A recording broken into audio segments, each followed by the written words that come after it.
The best way to know what learners in your community are thinking is to ask them. And that's exactly what Project Tomorrow has been doing for the last decade. The data that you're looking at is from the 2011 Speak Up surveys from a national audience of teachers, administrators, parents, and students. There's a lot of hype about what the trends are. There's incredibly persuasive vendors who have a product to sell. But in this case, knowing what your own community of learners think can be some of the most valuable information you can gather. In this instance, the highlights of the survey are presented as an infographic. Infographics have become increasingly popular the last several years as a way for researchers to share their data in a much more visual way. Now, this infographic is available for you to download as a PDF in the items resource section of this class in case you want to refer to it in the future or share it with a colleague.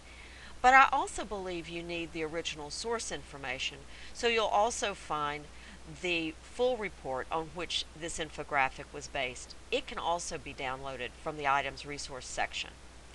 The section, though, of this infographic that is of most interest to me, that I want you to think about, is the final section.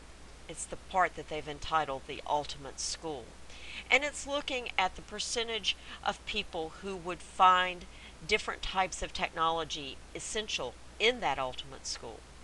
If you'll notice, it looks at ubiquitous internet access at school, which just simply means having it available anytime, anywhere you're on the school property.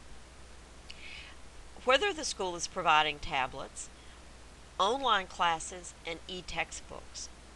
And so this data reflects a national set of attitudes, but there's a way for you to see what your own community of learners think. Each fall, Speak Up promotes their surveys nationally.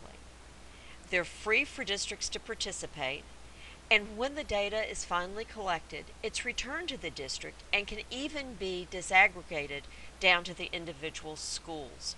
So this gives you a real sense of what your community of learners are thinking, and you can also then compare what your community of learners are thinking against a national set of data. In this time of really tight resources, a free survey that looks at these questions can be really valuable for school leaders trying to make decisions and separate the hype from the reality of what your community thinks.